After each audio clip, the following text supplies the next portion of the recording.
আমি অধ্যাদেশটা দেখছি আপনাদের যখন এই হলো তখন আমি এটা দেখছি।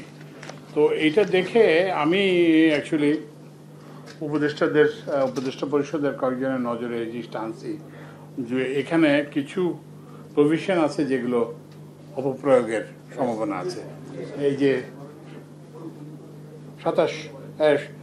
37 ক, এবং আমরা এটা নিয়ে আলোচনা করছি।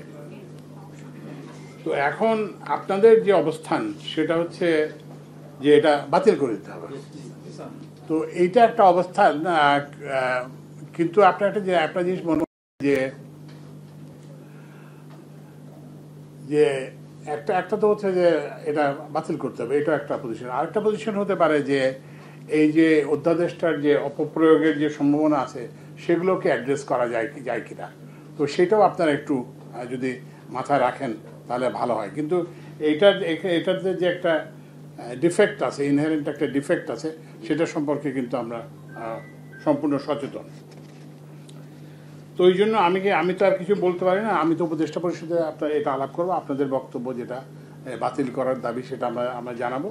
তবে আমি আপনাদেরকে এটাও বলবো যে কারণ যে কোনো একটা পজিশনে একটা অসুবিধা আছে।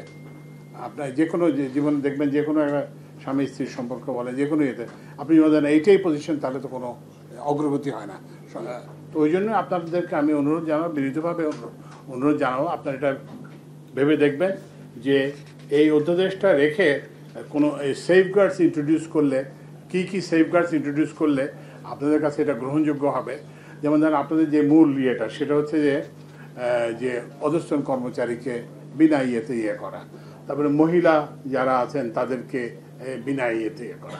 তারপরে আপনাদের আরেকটা আপত্তির জায়গা হচ্ছে যে সময় দেওয়া হয়েছে সেই সময়গুলো কম। আচ্ছা, আর এটা কিন্তু ঠিক না যে আপনার আদালতে যেতে পারবেন না। আদালতে কিন্তু রিটের অধিকার সব কিছুতেই আছে, আদালতে যেতে পারবেন না, এই ধারণাটা সঠিক না, এটা আমি নিজে জানি। তো ওই জন্যই আমি তো যেটা বললাম যে আমার তো একটা সেটা হচ্ছে যে যেটা বললাম, আমি উপদেষ্টা পরিষদে আপনাদের সঙ্গে যে আমি মিলিত হয়েছে, আপনাদের করে নির্মাণ করে আসছেন, এই জন্য আমি আপনাদের ধন্যবাদ ও কৃতজ্ঞতা জানাচ্ছি।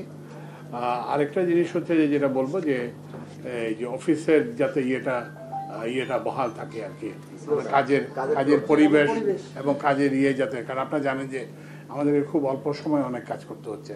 তো এইটা যাতে ব্যাহত না হয়, এইটা মেহরবানি করে লক্ষ্য রাখবেন। আর আমি আপনাদের করবো, আর আপনারা একটু ভাববেন যে এইটাকে রেখে কি করলে আপনাদের গ্রিভান্সেসগুলো অ্যাড্রেসড হবে, সেটাও একটু বিবেচনা করতে অনুরোধ জানাবো। ধন্যবাদ। স্যার, আমাদের বাংলাদেশের সরকারি কর্মচারীরা এমন কোনো অন্যায় করে না। আমি তো সেটা বলে দিলাম, আপনার তাদের বলবোই। আরেকটি বিগত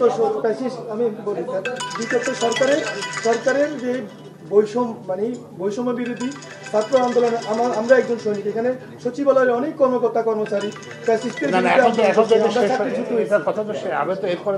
আমি তো আপনাদের কথা তো শুনেছি, বুঝছেন না। আপনাদের বক্তব্যটা আমি উপদেষ্টা পরিষদে প্রধান উপদেষ্টাকে আমি পৌঁছে দেব। কিন্তু আপনারা বুঝছেন এটা তো একটা আলোচনা হলে আমাদের উপদেষ্টা পরিষদের কিংবা প্রধান উপদেষ্টা আপনাদেরকে একটা কিছু বলার বিষয় থাকতে পারে। তো সেটাতে আপনাদেরকে আমি বিবেচনা অনুরোধ জানাব। ধন্যবাদ।